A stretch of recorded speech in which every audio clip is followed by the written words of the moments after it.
Even if I'm not giving a very high dose, they may say something wonky or off the wall. Just know that's probably the medicine. Because what are people gonna think? If their loved one starts talking all confused, what's one thing they think about? They got too much. That they may have had a stroke. Yeah, they get worried. I think she may have had a stroke. She's slurring her speech. That was from the morphine. We usually see it wear off, because I can test other things and they're fine, but they may have fatigue. So if I am tired, opioids can make us drowsy, right? So if I am confused and fatigued and tired, what am I at risk for? Falls. So if you give someone opioids, make sure you're watching them. You don't want them to face plant, right? They're confused, they're tired, they just roll right off the bed. Boom. Make sure your side rails up, things like that. So let's talk about, I'm probably all over the place here today. I apologize if I am, but let's talk about breakthrough pain.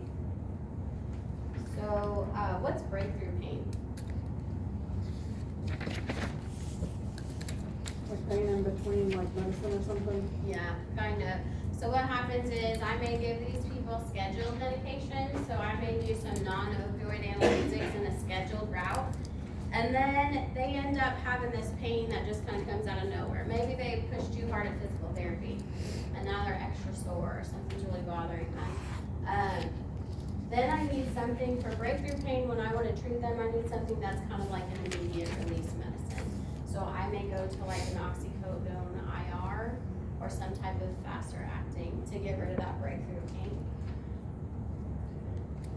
One medicine we talk about in here, which was not in our little listing in that equinalgesic chart, is that transdermal patch of fentanyl.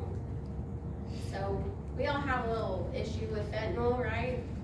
When we pass meds in my skills lab, everybody forgot to check that they already had a patch on. But fentanyl can be transdermal, and this is really good for people with what? Chronic pain. Chronic pain. Because it releases what? Slow acting. Yeah, a little bit at a time, right? Normally they wear the patch for about 48 to 72 hours, and it releases a little bit of medication at a time for pain relief. We see this a lot with chronic pain.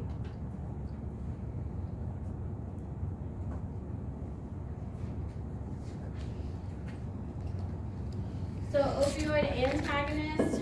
So basically an opioid antagonist is that naloxone or Narcan, and that's going to reverse our what? Opiate. It's going to reverse our opioids.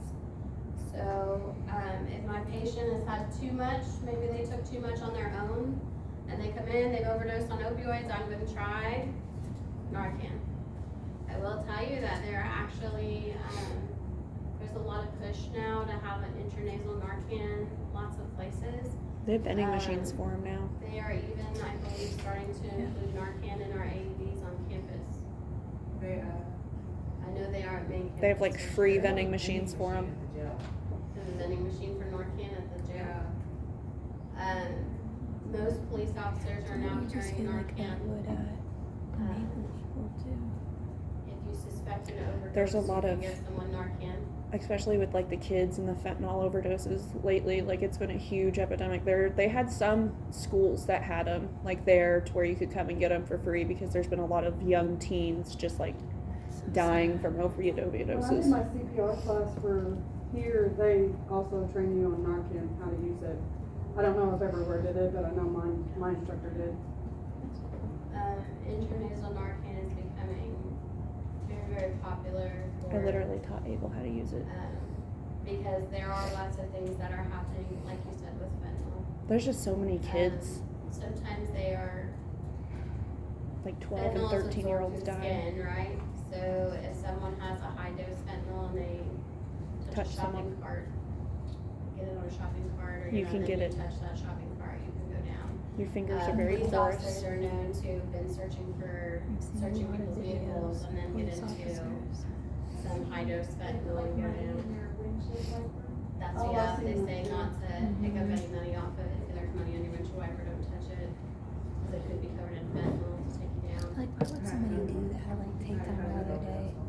Sweetie, It people doesn't kill take people. much to overdose on fentanyl. Touche. Your doses of see me when I take fentanyl fentanyl are patches off usually it. like 25 I like how micrograms. my gloves on. Do not touch it. It makes me nervous.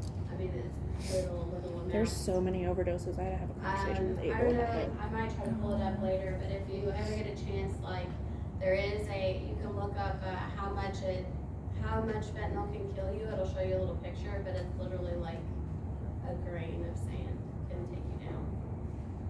So, it doesn't take much. That's why all those kids. So They we don't would know use what's in this, to treat overdoses, we might have to repeat this, right? Because, does anybody know why? It doesn't always work the first time. Not that it doesn't always work, but, Do our they, like- opioids usually have a longer life They rebound. than our antagonists do. So I may give you a dose of Narcan and you may pop up for a little bit and then you go back down because They are your gonna be Narcan wore off and your Pissed opioids when are you wake still them up strong. too. They are So- mad. We can do a combined or partial, Wake up so those sweet. are the medications there. Just know that you can do a combo med. They use these a lot for people that have addictions. They'll start giving them combo medications that have some naloxone and some of the agonist. So, Is that like I always think of Suboxone. I was gonna say, isn't the buprenorphine, isn't that Suboxone? Like a form of it? It's kind of, yes. Then we have our analgesic adjuvants, which I said these were what?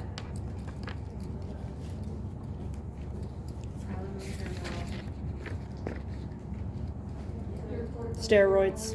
Adjuvants are things that we're gonna give, that have analgesic activity, but then, they counteract unwanted effects. So those are our, Tramadol is a big one, we use that a lot. But other adjuvants are corticosteroids, benzodiazepines, we can use antidepressants and help potentiate effects. And anticonvulsants. So when we talk about neuropathy, does anybody know what medication we use a lot for that? Gabapentin? Yeah, and that's one of those adjuvants. It's an adjuvant. Should be, unless I'm crazy. Yeah, it's in I was like, should be. It's, yeah, what it does is it deadens the nerves a little bit, right? So when we feel that tingling, that crazy initial sharpness, it kind of dulls that away. So when it comes to pain medicines, we need to have a balanced approach, right? I can't just load you up on non-opioids. I can't load you up on opioids. We need to have a balanced approach here. So I may have to give you some non-opioids, some adjuvants, some opioids to get your pain under control.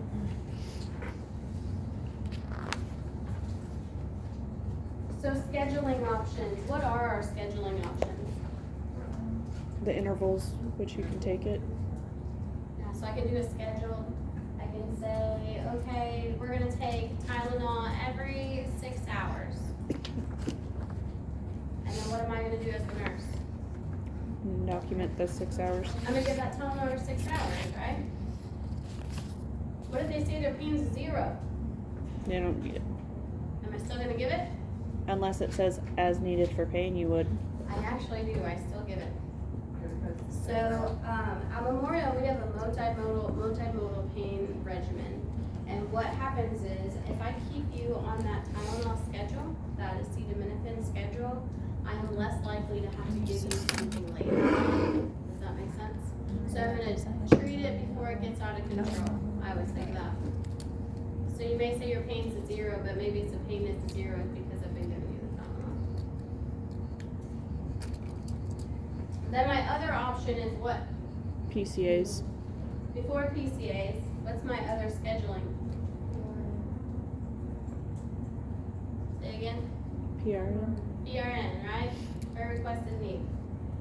So maybe I do my Tylenol, like I said, my acetaminophen as a scheduled, and And then I have oxy-IR, oxycodone immediate release, as a PRN.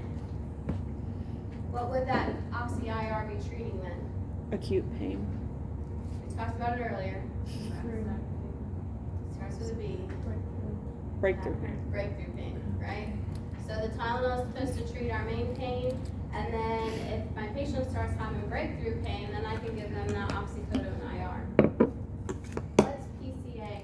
What is Patient PCA? controlled. Patient controlled analgesia. So what does that look like? Like a morphine drip with a button. Yeah, I got a little button, right? Who can push the button? Who The should patient. Push the button? Should the family member push the button? No. Oh, the patient's asleep. They may be having pain. I'm gonna push their button. No. So anytime your patient has a PCA, you have to educate who? Everyone. Everyone, right? They are the only ones who push that button. You let them know how often they can push it. Usually our lockout time is every 6 minutes, but it depends on your dosing. So there is a lockout mechanism. Why is there a lockout mechanism? So they can't overdose themselves. Yeah. Keep pushing it. You want to make sure that your lockout is working appropriately. And we will evaluate this, right? Yes. I will evaluate how many times they hit the button and how many times they receive medication. So if they hit the button 65 times and they receive medication 15 times, what does that tell me? They have a lot of Still pain. hit the button, or they're still in pain. It tells me that my pain control is not the best, right? They're having a lot more pain than we are taking care of. Probably gonna What hear. if they hit the button 4 times and they got 4 deliveries? Maybe Stand no. up there, no. Yeah, that is under control. What if they're sleeping and what if they never hit their pain button? Their They don't pain's make any likely requests taken and they care of. don't get any deliveries. They probably have enough. Trying not to bother you, or you're not. I can probably move them off of PCA. Right? If they haven't hit their button in 12 hours, I probably don't need to have PCA anymore. But basically, this is patient control. What this does is it prevents you from having to give medication every hour sometimes. It also gives them control. Just the feeling of the control is sometimes beneficial for your patient. To know that they don't have to wait on someone. Okay? So other interventions, we can do topical medications. If we do topical medications, those are only locals, right? So I can put lidocaine gel on something. How does that work when it comes to like shingles or like nerve pain when they do stuff like that, if it's local? What it'll do is it'll address the burning at the site itself, but Not sometimes where it's it's not spreading. effective. Yeah, I mean, if I have a burn, so I have a burn on my hand, or I have, let's say I have a sore muscle. I have a sore muscle in my shoulder, I can use something like Voltaren gel, or I can use like BioFreeze and put that on, and that will help alleviate some of that pain and discomfort. It's just a topical measure. Good Lord. The other thing that it talks about here is placebos. So just so you know, placebos are still around because of what? No, like they weren't. Does anybody know when placebos are usually used? I've tried Ex- that. Experiment. In trials, yeah, in experimentation. So, I used to do that to my kid. He'd be like, I want a vitamin. I'd be like, here's a gummy. It's a vitamin. but when using in like medical practice, this is not appropriate, okay? It's considered unethical. So if your doc tells you, just go give them a Tums and tell them it's this, or tell them you're giving them pain medicine, but don't give them any pain medicine. Give them saline. Give them injection of saline instead. That's unethical. Don't do that, right? It's not appropriate. Now, the only time, like I said, this is appropriate is if they're in a clinical trial, and the reason why is they are notified that they may receive what? An actual A placebo. placebo. So they know, I may be getting the medicine or I may not. So they can determine the difference between. They have no idea, right? Yeah. You have to have a control group, so you have to make them all think that they're getting something, right?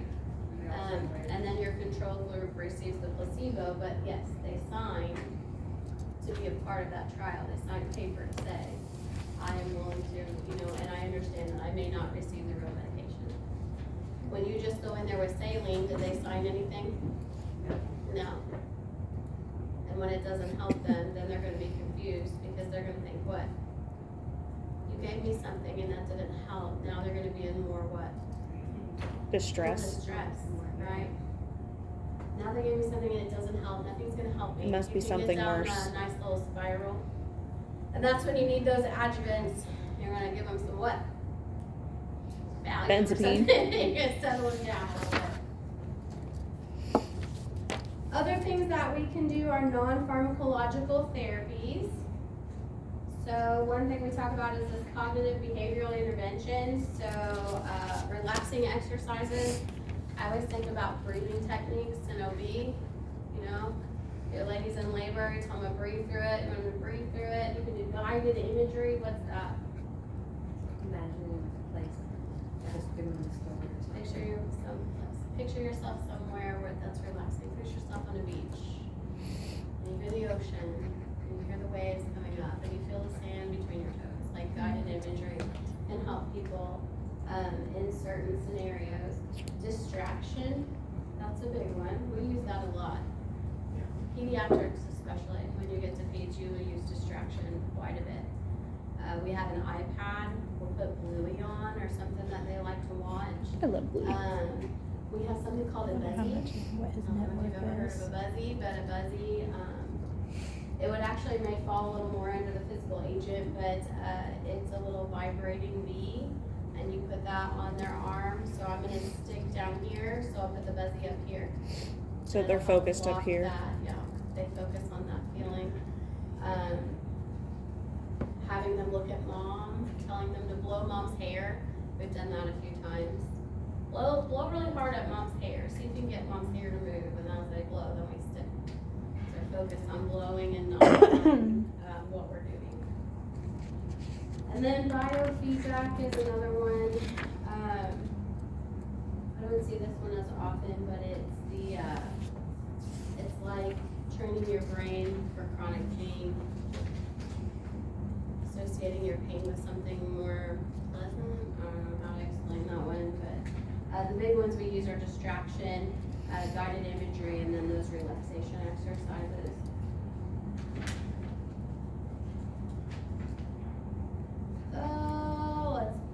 Sorry, let me scroll my thing down so I can see where I'm at. Physical agents, we can use things like TENS units, right? Does anybody know what a TENS unit is?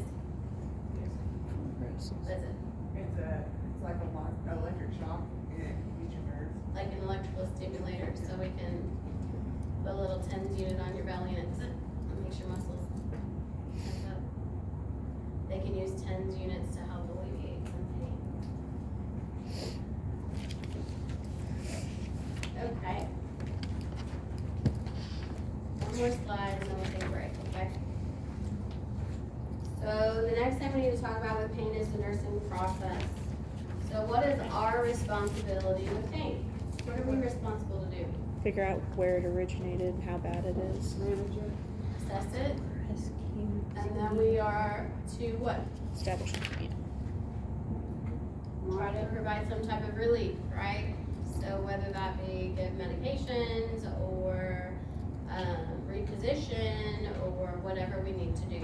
So our assessment in here, our book talks about what's up, and I'm only going to tell you this because it uses this same acronym for a majority of items, but it's very similar to that PQRC you learned. But what's up, what W stands for? Where's the pain? Where? Where's it at? Age, if you don't know where I'm at, I'm on 133, table 10-4. Age is how does it feel? What does it feel like? A is aggravating or alleviating factors.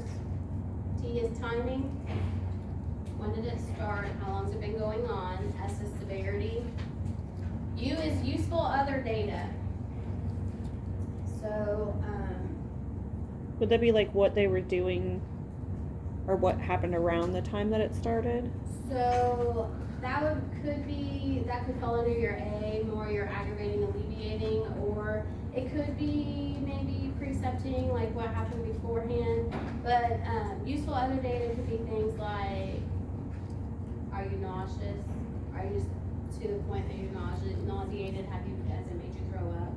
Have any of you ever been in so much pain that you've thrown up? Yes. I threw up all down the hallway of the hospital one time. I had bad kidney stone. I was talking and I just puked. Childbirth. I didn't even feel it coming, it just flew out of my mouth. How is it affecting your lifestyle? So, are you able to eat? My mouth hurts so bad I can't even eat. Can't drink anything, you know? P is the patient's perception, so what do you think is causing this? The reason why I want to talk about this, like I said, when we get to skin, they're going to use the same what's up thing to talk about skin issues. So I figured we would introduce it now. Now going back to severity, how do we identify the severity of pain? What the patient says. Use pain scales, right? So we have a few different pain scales. The ones your book talks about, the one we use most often is what?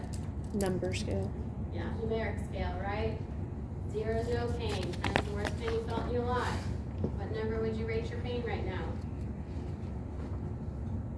I'm a good 3 on any given day. The other scale that we use is for kids. What's that one? Faces. Faces. So what does that look like? It shows physical grimaces of pain. Yeah, so if you want to, 135 has your faces scale there. Gives you that little like, okay, 0, they look pretty normal. 2, they look a little uncomfortable. 4, more uncomfortable. When you get to 10 there, you got lots of tears, almost yelling.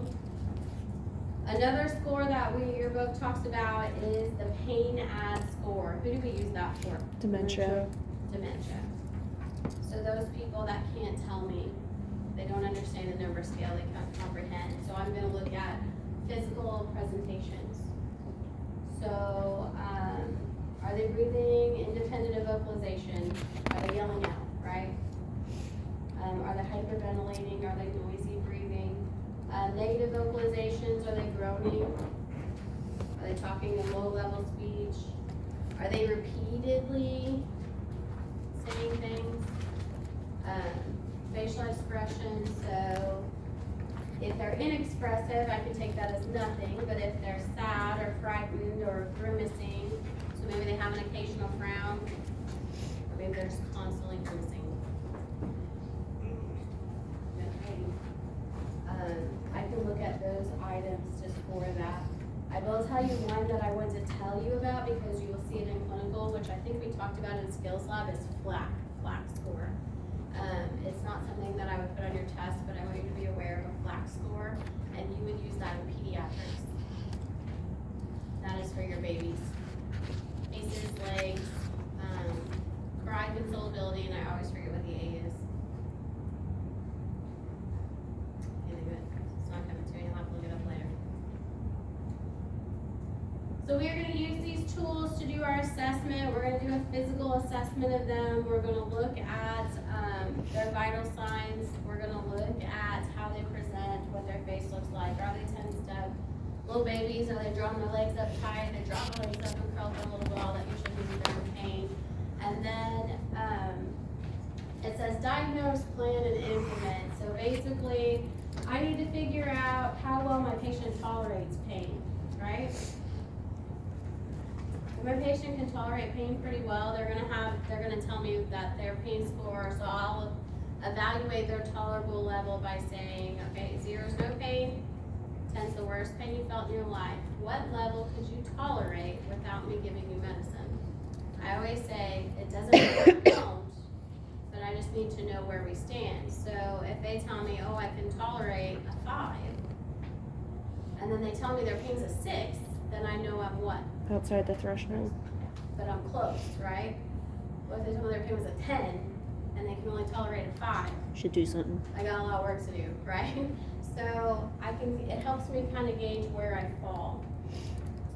It also helps us establish that goal of, okay, well, I know that I'm having surgery, so my pain goal cannot be a what? 5. It can't be a 0, right? That's surgery. Do you expect to be pain-free after you have surgery? Anybody? I will tell you, if you don't talk to your patients, they will, and sometimes surgeons will tell them, oh, you won't have any pain afterwards, we'll give you pain medication. And then they have The pain. worst line ever. Because then they come to you on the surgical floor, and they're in what? Pain. And what do they say? They're upset. The doctor told me I wouldn't have any pain, right? And you give them pain medicine, and then what happens? They're still in a little bit They're of pain. still in a little bit of pain, right? Now, I can make it tolerable, but I can't get rid of it completely usually, okay?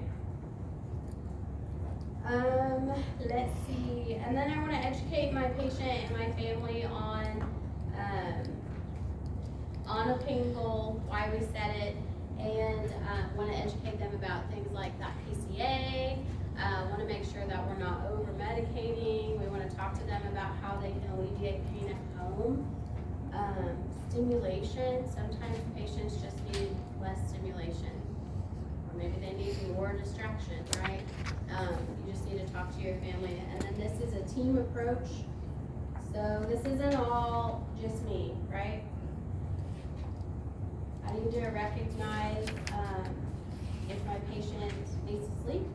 I need to recognize that physical therapy is gonna come talk to them. I need to talk with my provider, because can I order medicine? No. No, the provider has to order that. So I need to work with my provider to say, hey, they seem to be having pain at this time, which is like 2 hours short of their dosing. Can we maybe give it to them a little more frequently or something of that nature? And then we need to evaluate their pain relief. How do we do that? Pain scale. Vitals. Vitals. We ask, right? We use those assessment tools and we reevaluate. So I gave Hallie 5 of hydrocodone, and earlier she told me her pain was an 8, and I go back in 45 minutes later because I give her a pill, so 45 minutes to an hour, I need to reassess. I'm gonna go in and I'm gonna say, Hallie, what's your pain right now? 0 is no pain, 10 is the worst you felt in your life. And then if Hallie says a 6, You know it had some effect. it didn't really get too far. It's better, right? But if her pain goal is a 4, I still have work to do. If she tells me a 4 and her pain goal is a 4, then I'm good, right? So you're gonna use all of those tools and all of those goals you established to help reevaluate that pain. Any questions on pain? Okay. Let's take a